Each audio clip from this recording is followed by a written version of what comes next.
Welcome, everybody. Thank you for joining us today. Congratulations on being accepted to Sweden. I'm really excited to be speaking with you today.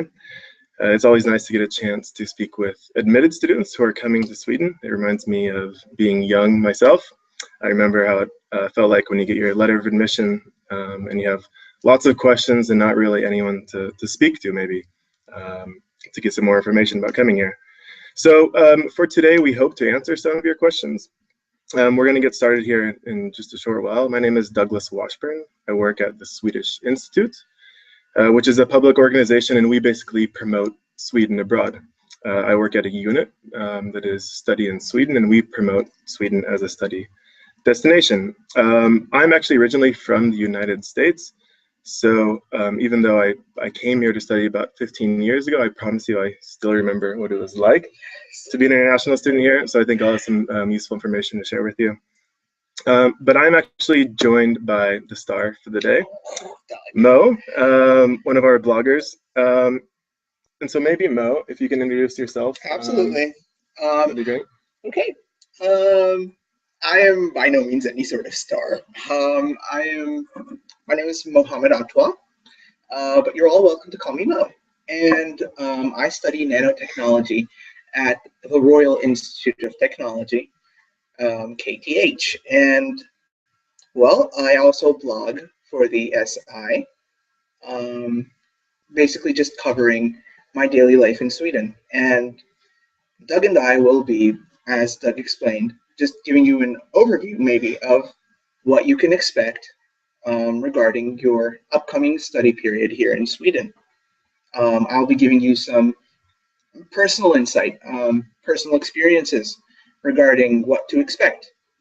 And if you have any questions, feel free to ask them in either Arabic or English using the Q&A function that you will find, I hope, to the right of your screens.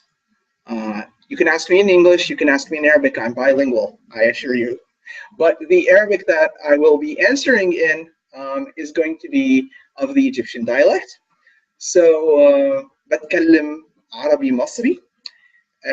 ولو عاوزين تسألوني بالعربي هرد عربي مصري واتفضلوا. Excellent. Thank you, Mo. So as Mo said, our focus today is to help you prepare for coming to Sweden. And so I don't know if you have a question you want to ask me, Mo, or I can get absolutely. So what do you expect students coming to Sweden to prepare for? What do you think they need to actually focus on? Now, you know, from a maybe a bureaucratic point of view or legislative point of view. So I think for you guys, I mean, I'm sure you have so many questions. You probably don't really know much about the country of Sweden yet. But I think the main thing is for you guys to focus on a few key points here. And that is, first off, paying your tuition fee, paying the first installment of your tuition fee. So right now, I would really recommend paying a lot of attention to all of the communication coming from the university that you're going to be studying at. So first off, paying your tuition fee. And then secondly is to apply for your residence permit, which you're going to need to study here if you're studying longer than 3 months in Sweden.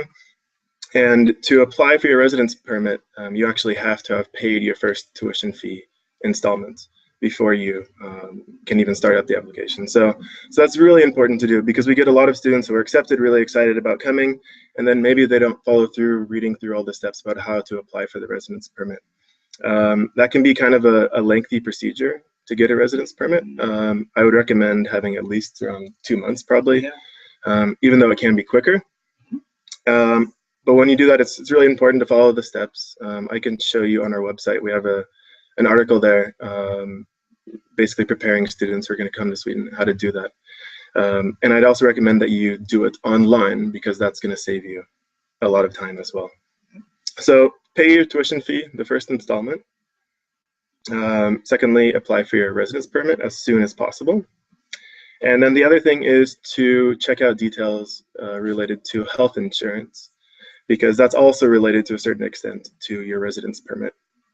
If you're studying a program that's longer than a year, you can actually get something called a Swedish person number, and you'll be covered by the Swedish healthcare system But if you're studying a program that's 1 year or less, then you're going to possibly arrange your own insurance if your university hasn't done that for you. So those are three really important things I recommend focusing on now at this stage. So Mo, it was, I guess, about a year ago now when you were admitted to Sweden. And do you remember what it felt like when you got your letter of admission and you were in the same situation as the students listening to us today? Do you have any advice that you'd like to pass on to them? Yeah. Well, regarding your first question, Doug, how did I feel when I got my letter of admissions and was accepted here to Sweden? I'd say it was complete, total elation, if you will. I was just, literally on cloud nine. I was just so happy. Small town boy like me, I'd never really gone places or seen anything in the world before then. With the exception of, going to Boston, coming back, or, just inner city Cairo, depending on where I was.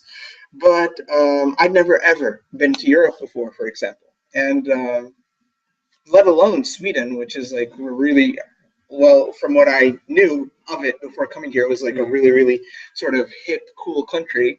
And that was one of the reasons why I actually decided to come here. In addition to many other, more technically founded reasons, but, as a general sort of attitude that I had towards Sweden was that it was a really nice place to maybe live, study, and just, touch off if I was going to explore Europe. Nice place to set up base, if you will. What would I like to pass on to everyone listening? Expect a lot of change, lots of upcoming change in your lives. That's generally the advice that I have for you at this stage. You're going to change a lot, and it's most likely going to be for the better. I hope it's going to be for the better. You're going to become a lot more, I'd say, depending on how much traveling you've done before and how long it's been, you're going to become more self-dependent. I'd say you're going to become more confident.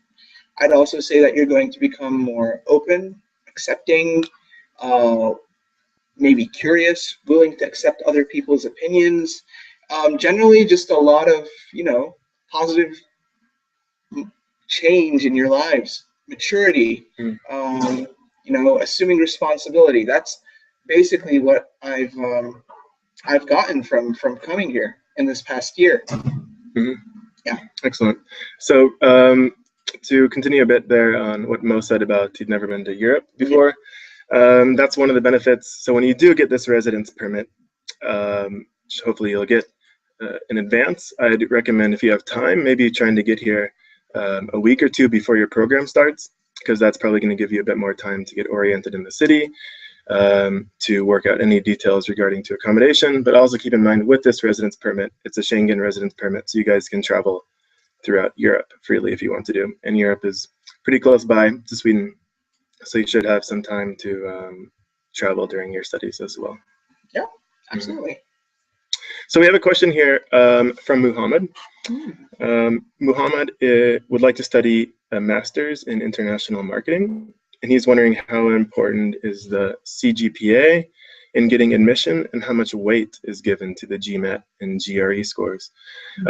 So what I'd like to say in general here in regards to admission is that basically the admissions to each university and to each program can vary. So what you're going to basically need to do is to find the universities then that offer masters in international marketing. So on our website, Studyinsweden.se, which I'll show you later, we have a link to a program database where you guys can search and find any programs in international marketing or in any other field in the entire country of Sweden. And then in those programs, you can see what the admission requirements are like for that program. I don't know if you have anything you'd like to add about that. I might have just a bit to add to that. So assuming that you went through the admissions process the way I did, I'm not sure if things have changed since then, but you usually applied to 4 different schools. You have a maximum of 4 different schools that you can apply to simultaneously. And Sweden in general is not really big on the GMAT or GRE. So that's not I don't want to make claims here, but I don't think that your GMAT or GRE scores are going to negatively impact your admissions decision. Yeah, there are some schools that some take schools the GRE or GMAT that, into account. yeah, that'll want you to take a Really? GMAT. Wow. There's not that many in Sweden, Yeah, I noticed. and That's why. there's not that many test centers in the country of Sweden yet either. Yeah.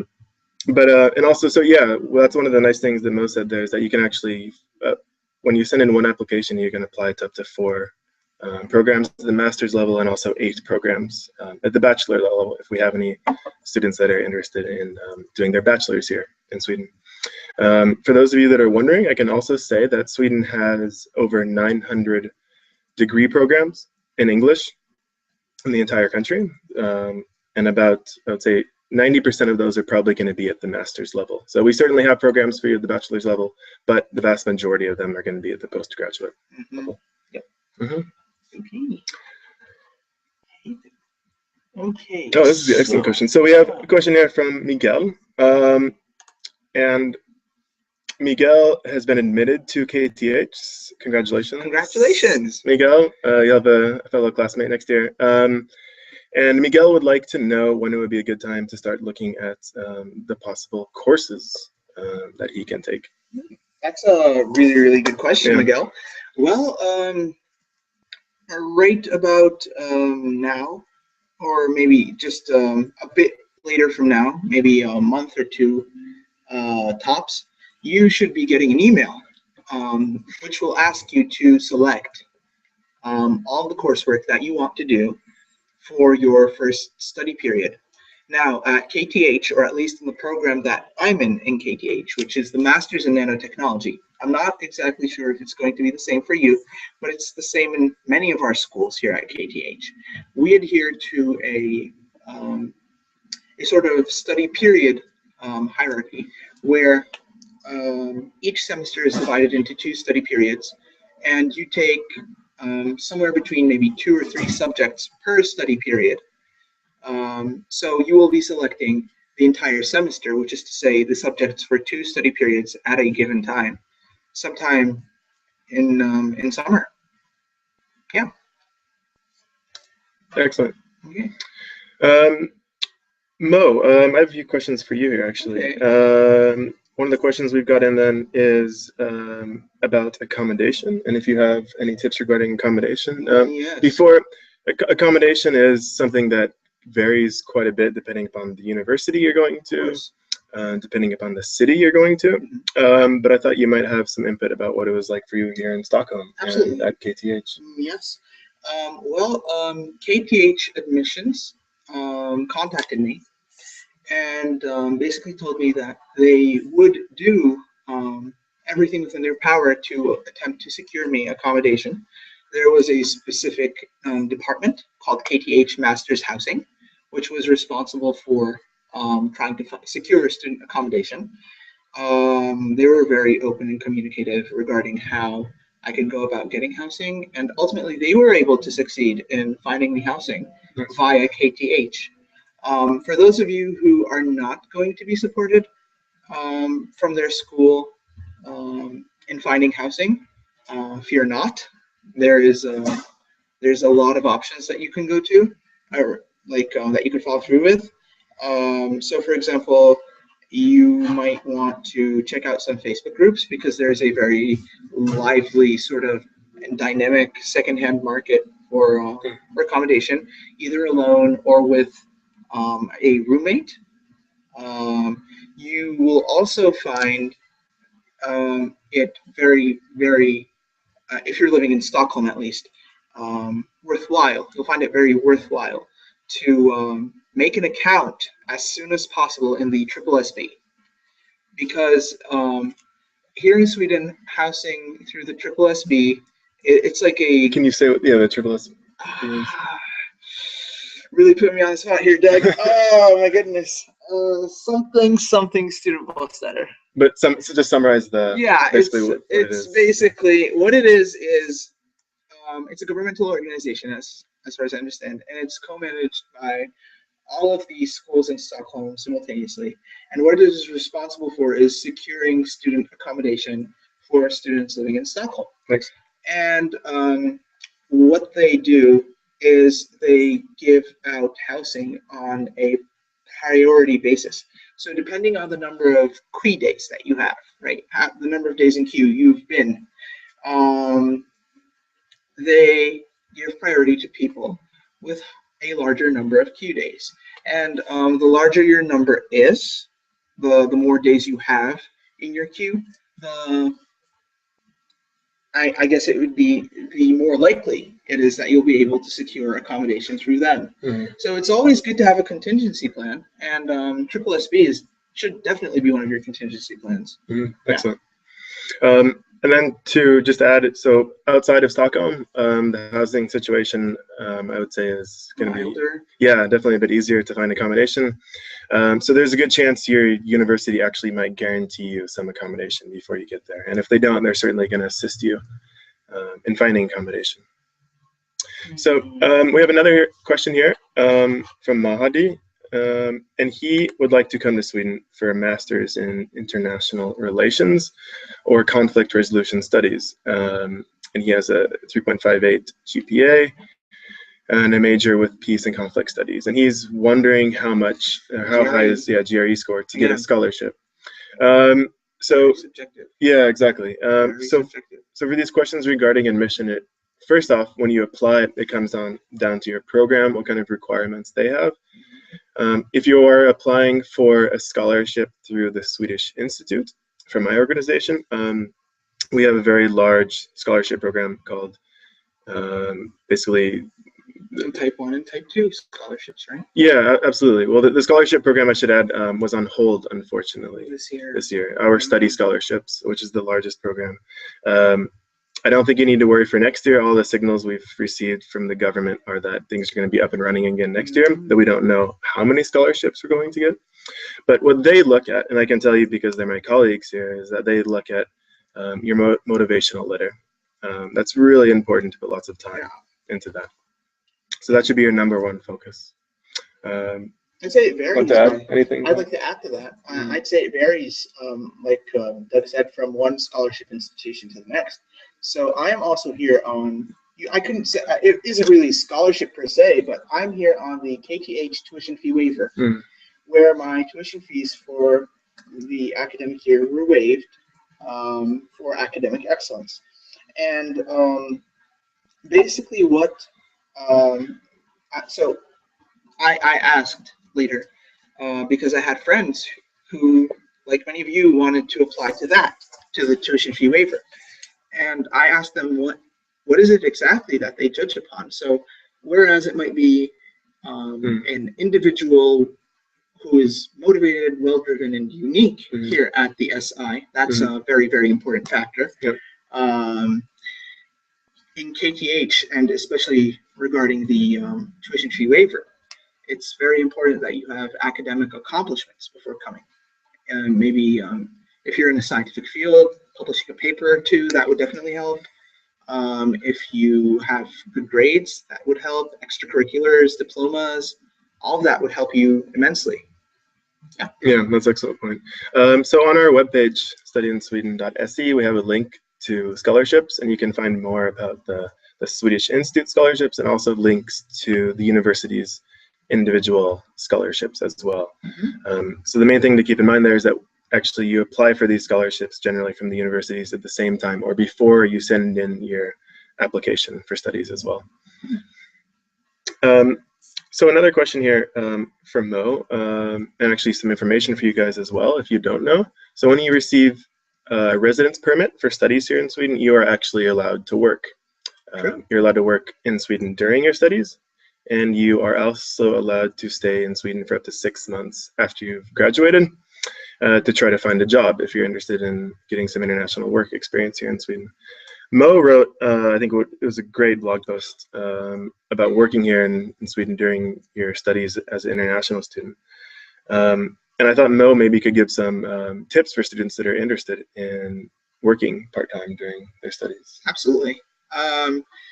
as we mentioned, unlike the SI scholarship, which provides a stipend, the KTH tuition fee waiver does not. And all it does basically is waive your tuition fees. So you're left having to account for your living expenses. So, for example, your rent or your food, or just going out for a night on the town with friends. And I have managed more or less to just keep things afloat throughout the year. How I do that is through a combination of freelancing work. So I write, in addition to writing on the blog. I also write. I leverage my love for words together with my love for technical stuff, and I do technical writing sometimes, or technical editing. Um, I also tinkered around a bit, but then it got all cold in winter, and I stopped doing that with mystery shopping, which is a really, really big deal here in Sweden, because everybody here is really, really big on, quality of service and, customer treatment and, making sure that the customer is feeling valued. And I worked as a mystery shopper for a while. It's like one-off jobs. Um, Payment will vary, your mileage will vary, but it's decent, it's worthwhile, it makes it worth going through with that. And basically what you just do is go into a store, maybe ask a few questions, definable questions, and then fill out a sheet, which is submitted. Of course, not telling the store attendants that you are a mystery shopper, because then that would defeat the purpose. There are also lots of other options. So I am something of a just your old, regular old garden variety white collar worker in a sense. But if you're feeling more ambitious, there is a lot, and you have the time for it, of course, and you want to prioritize this in your life. Um, the startup scene in Sweden and in Stockholm specifically is just insane. So you have a very good chance of, if you have an idea that you feel will change the world, it's very easy, I'd say, to get people to at least listen to you, even if you cannot execute the idea. People will listen to you, will respect your idea. Here at KTH, for example, we have several incubators and accelerators and initiatives that promote students to start their own companies and just generally go through with their ideas. And it's if you're looking for venture capital, it's I'd say a lot more forgiving than say back home in the States. I'm not saying that basically any idea ever is going to get a ton of funding, but I'm saying that if you play your cards right and you're well, you feel that this is something that you want in your life, it is attainable, and I have seen it happen. Yeah, that's an excellent point. And the blog is a really good resource. I'll show it to you guys, and some other resources to you at the end of the talk here. But I definitely recommend checking out Mo's blog post about that, and also reading not only his other posts, but other posts from our bloggers as well. And I'd also recommend that you guys get in touch with the university you're going to, because there's also a good chance they might have their own student blog, or let you get in touch with students who are studying there and ask them questions by email or Facebook or other channels. Also, just a reminder to everyone watching today that if you have questions, it's great if you guys can type them in the Q&A function directly in the Hangout, just to make sure they show up for us. So we have a question here actually about the SSSB student housing here. It might be a difficult one for you, Mo, but we have a question here from Fadi, who has made an account on SSSB.se as soon as the results were received from UA.se, not knowing they have a 90-day limit on if you are not a registered student. And then Fadi read on the FAQ that you can defer the SSSB days until then. Yes, absolutely. Very valid concern. Thank you, Fadi, for bringing that up. If you're making an account on SSSB, you need to bear in mind that the maximum number of pre days that you can actually collect before you have to become part of one of the student unions that co-manage the SSSB is 90 days.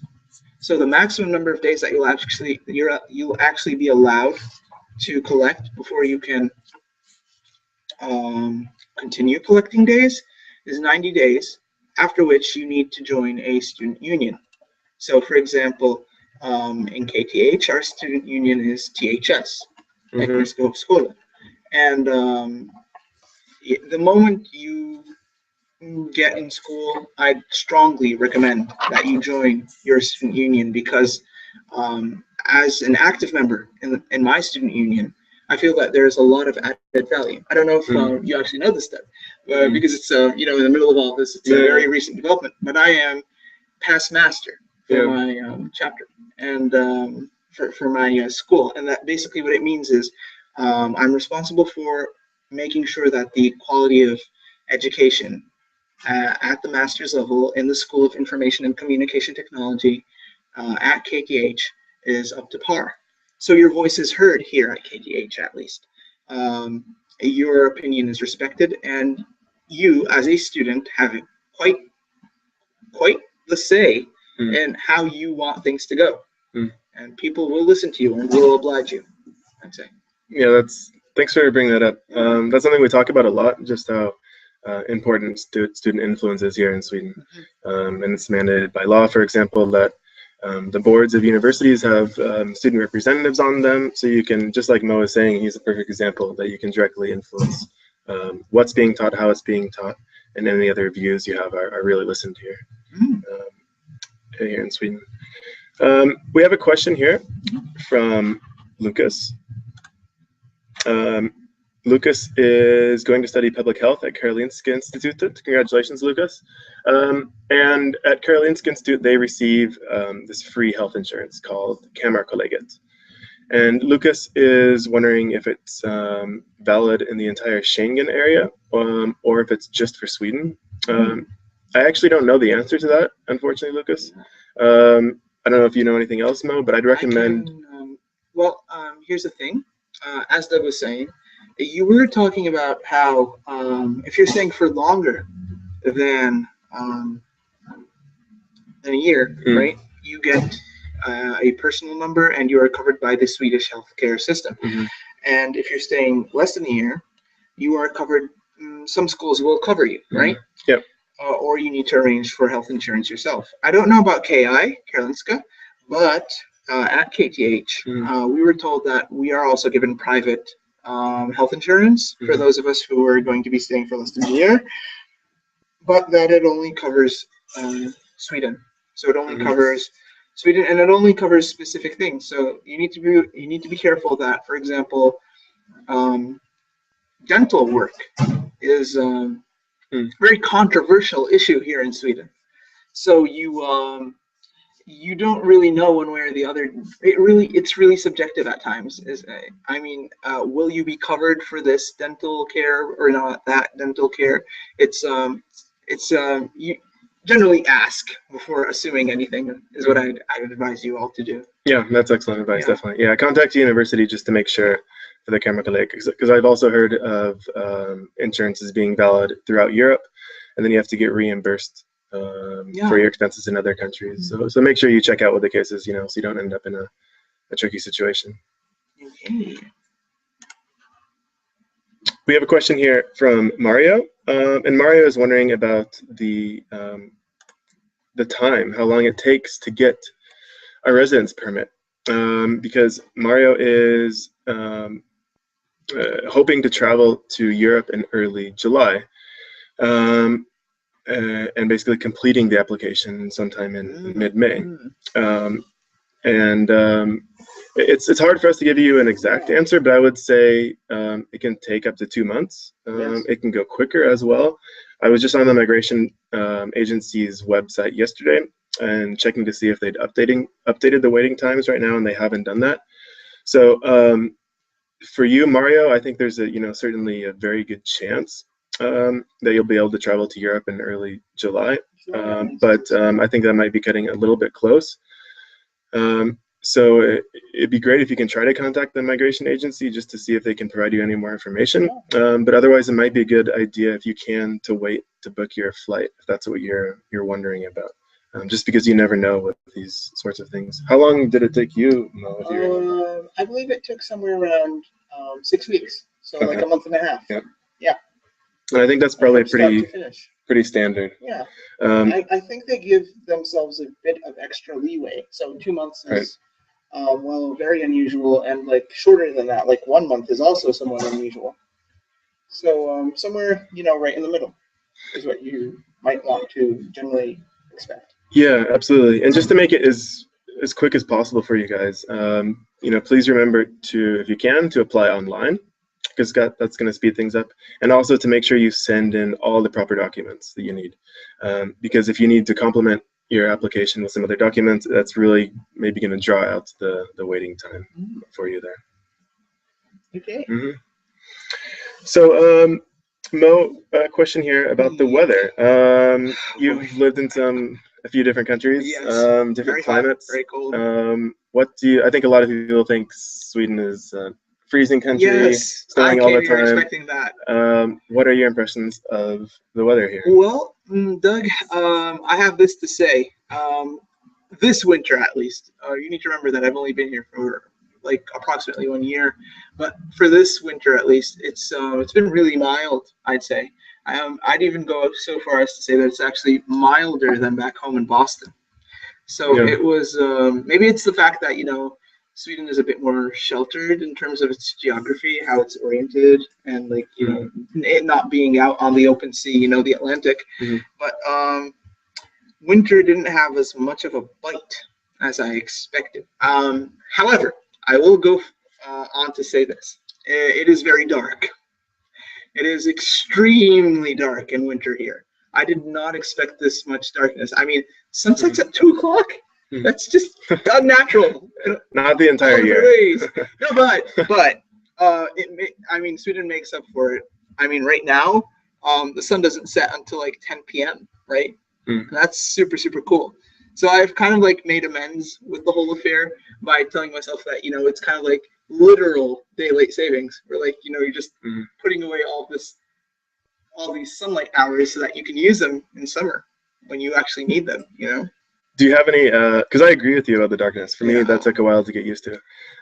And Sweden wasn't as cold as I was expecting either, even though it can vary from year to year as well. Though I mean, you get very clear seasons. We get clear winters. You're gonna get snow.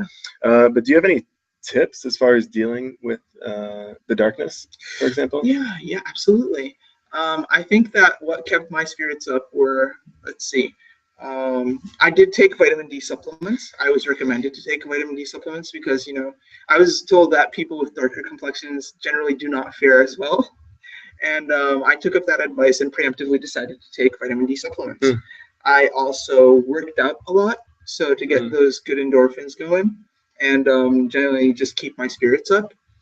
And I found comfort in group suffering. So I found fellow people to gripe about the darkness with. Generally, it's like, oh, when is it ever going to end? And I found these people, and just having a sense of community, I'd say, will ease things up a bit. Yeah, I think that's wonderful. Yeah, try to stay active. Have lots of activities going on. I have a personal theory that one of the reasons why Swedish architecture and interior design, IKEA, for example, is so well known is that during the winters, Swedes spend quite a bit of time inside, and so their houses tend to be really nice and well designed. So make sure to try to get some nice furniture for your students as well. We have a question here. I think this is perfect. Another question from Lucas here about the average cost per month in Stockholm, though. To eat, to use public transport, other student expenses like books, notebooks, clothes. Yeah, things like that. What I can say for everyone listening is that the migration agency is going to require around 8,000 Swedish kroners per month from you to when you apply for your residence permit. The actual expenses can vary, Your quite a mileage bit. will vary. Yeah, Yes. absolutely, depending on where you're studying, what your expectations are, what kind of things you'd like to spend money on. Yes. But do you have Very any true. input then regarding, basically your expenses here in Stockholm? Absolutely. Well, regarding rent, you can expect something between rent is quite the issue for students here in Sweden, even Swedish students actually. So you can expect rent to be anywhere between upper 3,000, so 3,800, 3,900 at a bare minimum. This is for like single room, a studio apartment with or without, kitchen. Or your mileage will vary, all the way up to I'd say maybe 5,000, 6,000. So there's this really, really nice student housing that's recently been put together on Valhallavägen in KTH, which is just amazing. It's like, all glass, sustainable, this and that. But it costs 6,000 a month, and I felt that was just way too much. Myself, I pay somewhere around in the ballpark of 4,000 per month for 4,000 Swedish crowns per month for lodging. I have a studio apartment with a little kitchenette thingy where I can actually cook. Not like Iron Chef cook, but like at least make myself, sustenance. I also have my own private bathroom, which, like I said, it's a lot more common to have a private bathroom than it is to have a kitchen or a kitchenette. So you might have a kitchenette, you might have a common kitchen. I have a kitchenette. As to what to expect regarding your living expenses, well, as Doug said, it really does depend on what your expectations are. Some months I will pay almost the same amount, so another 4,000 for a total of 8,000 on everything. So for example, in Stockholm, the tunnelbana pass for students, the metro pass or the transportation pass, basically, which you use to just get around town. If you have a student ID, that will cost you around 560 crowns a month. So you've got 4,000, then you've got 560, then you've got your phone bill, which is maybe like your phone contract, which could be anywhere between maybe 70, 80, all the way up to 100, 200, depending on what you're into and if you want data or minutes or text messages, or if you're frugal. So it can go all the way up from 70 up to 200, 300. And I strongly suggest that if you're going to be going for a phone plan, to contact your student union, because they might be able to help you find a student subsidized sort of phone plan that will give you all those, extra gigabytes, for browsing without actually having to pay the whole price. That's what I'm doing right now because I can't live without Reddit. And as to going out, here's the thing. Fast food here in Sweden is, I'd say, a bit more expensive than elsewhere in the world, but definitely not as inhibitive as to be like completely unattainable. So both for the sake of my health and for the sake of my wallet's health, I try to limit, visits to fast food chains to maybe once bi-weekly or once weekly maximum. And then I just generally cook for myself. And then how about at the universities on campus at KTH? Are there discounts you can get on campus as far as absolutely. Other activities going on? There are lots of activities that you can get discounts for. This is why I'm telling you, join your student union. It's absolutely critical. You get access to you get to be one of the in crowd, if you know what I mean. And, you get access to crayfish parties. You get access to all sorts of fun activities, field trips, 3-day parties, cruises, ski trips. And it's all, done considering a student budget. It's not completely unattainable. It's not something that, sure, you won't be able to, unless you're like well taken care of and you have a ton of free time. It's not just necessarily about money. If you have like insane amounts of free time, you might be able to just go on everything. But you will at least be able to, go on a trip or two, go to a couple of parties at the very least per semester.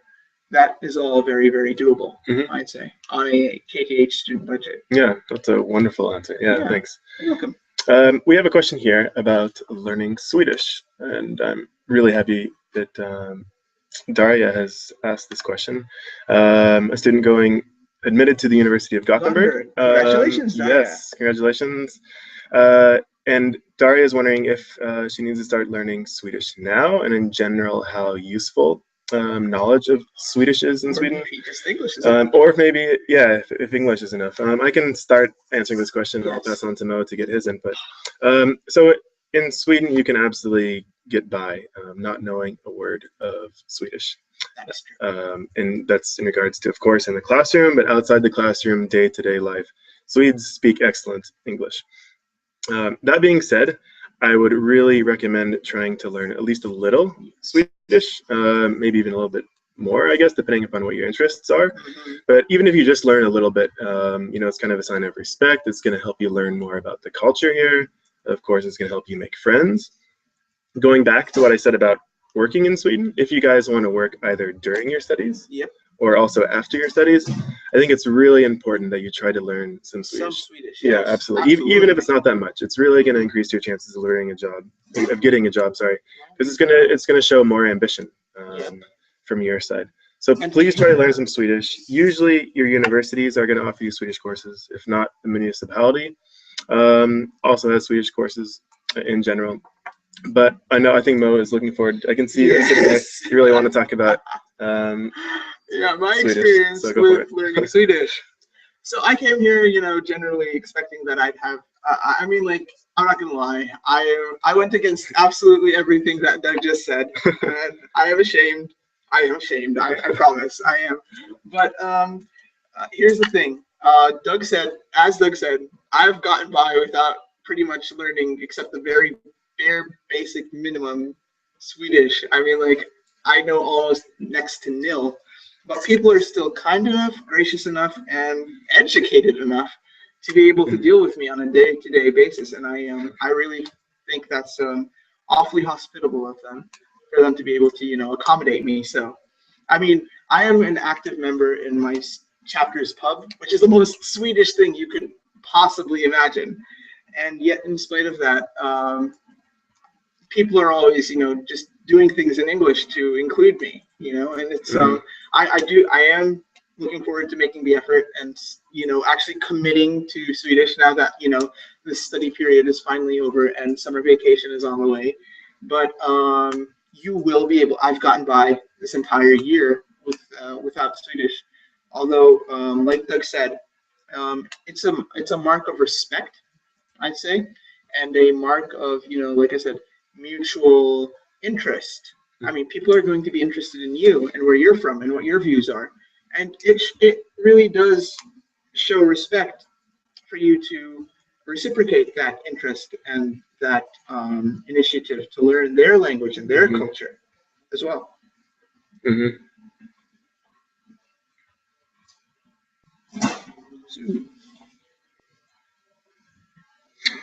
have another question here about Swedish from Annika.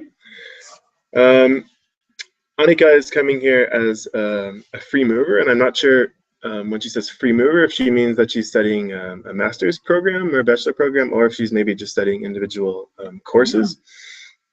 But she says the home university has no cooperation.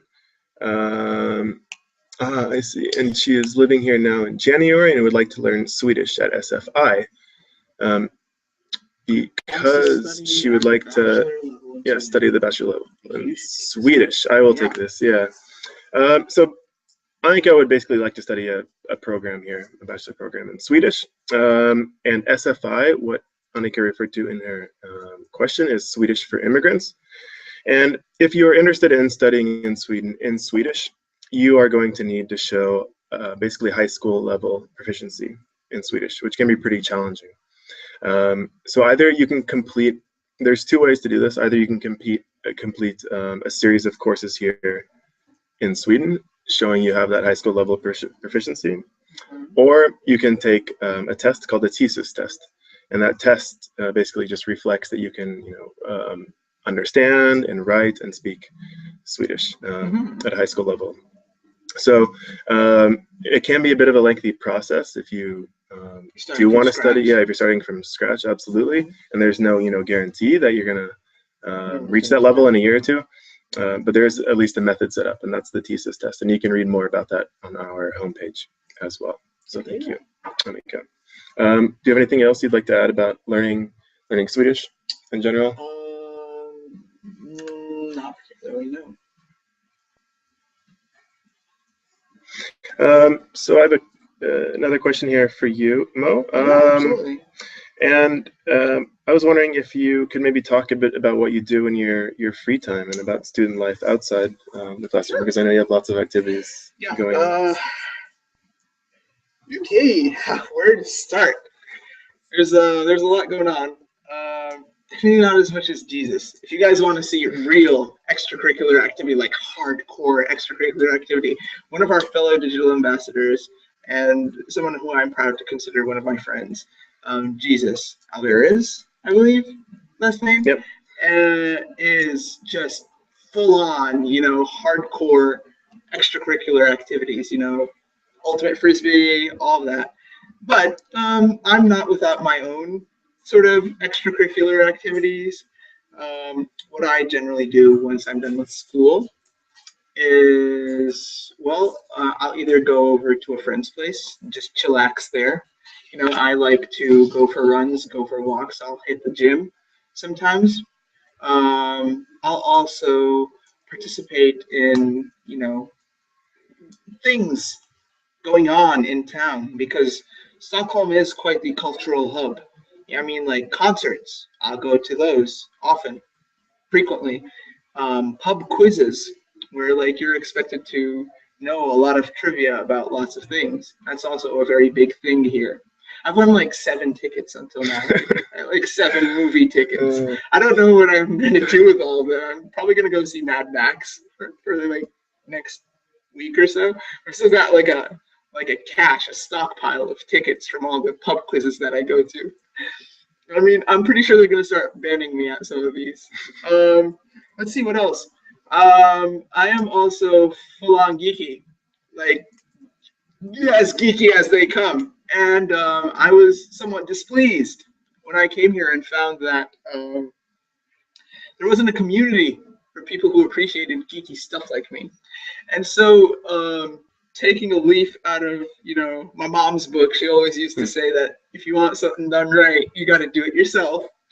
My friends and I started a meetup group called Stockholm Geeks Assemble. And we accept all different kinds of geekdom. We accept the book geeks, accept the movie geeks, accept the anime geeks, manga geeks. No matter what your geekdom is, we are willing to accept you. You are one of us. We're now approaching 200 members strong. Nicely done. Yes. We have events going on a weekly basis, and so there's a considerable portion of my time that is dedicated to, managing all of this and ensuring that people feel accounted for and that their specific sort of interests are well represented in our community, because I feel that's very important. And now you've maybe recruited a few more today as well. Stockholm Geeks Assemble. We have a question here from Nurane, who is admitted to Linnaeus University. Okay. Congratulations on getting the SI scholarship and being admitted to Linnaeus University.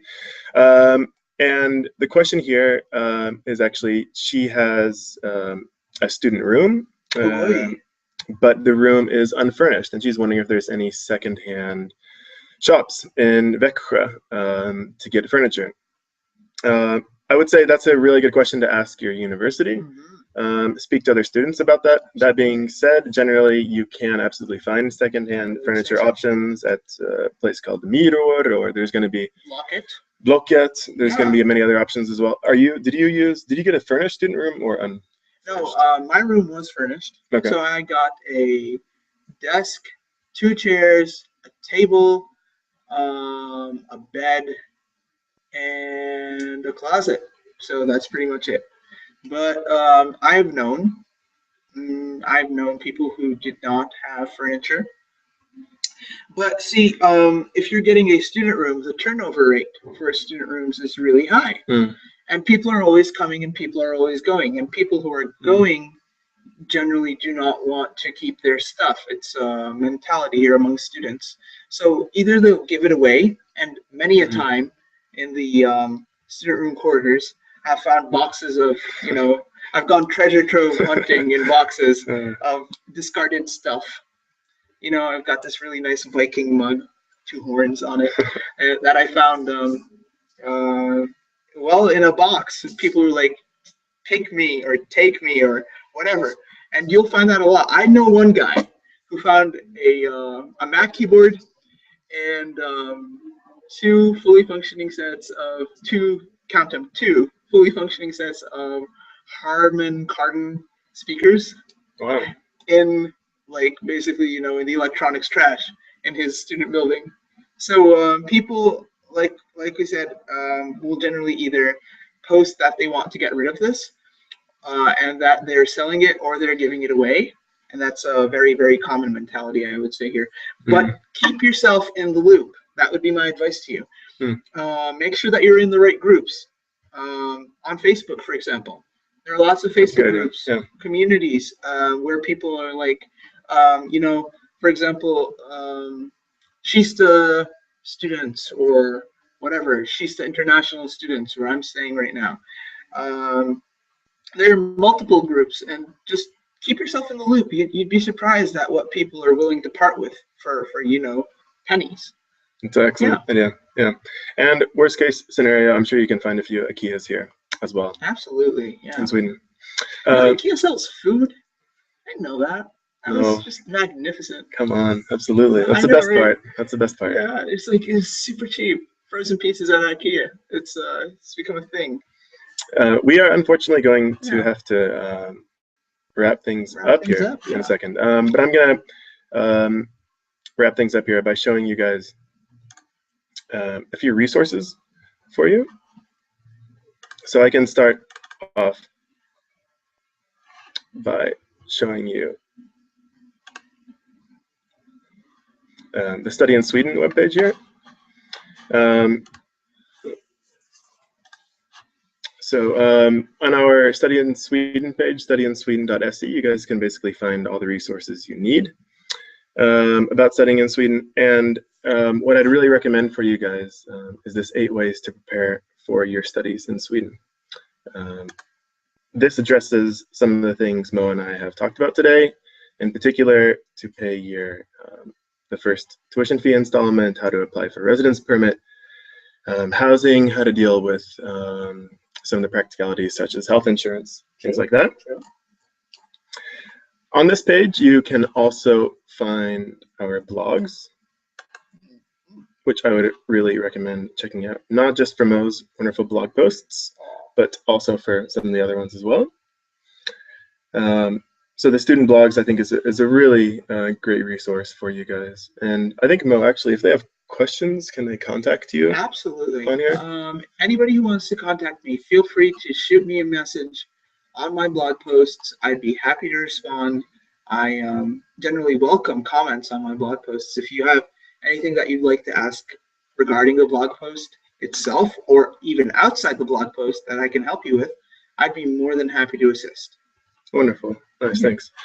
And then also here, I'm going to show you guys a website, which is the migration agency here. But I'm actually going to show you briefly how to navigate to that page. So from our Study in Sweden page, you can get there very easily if you go on how to apply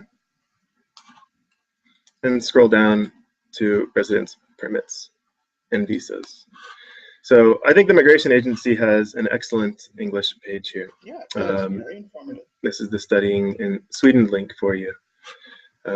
So make sure, as I said, to read through this in detail. Try to get this process right, because it's really going to cut down on your waiting time if you do follow this process.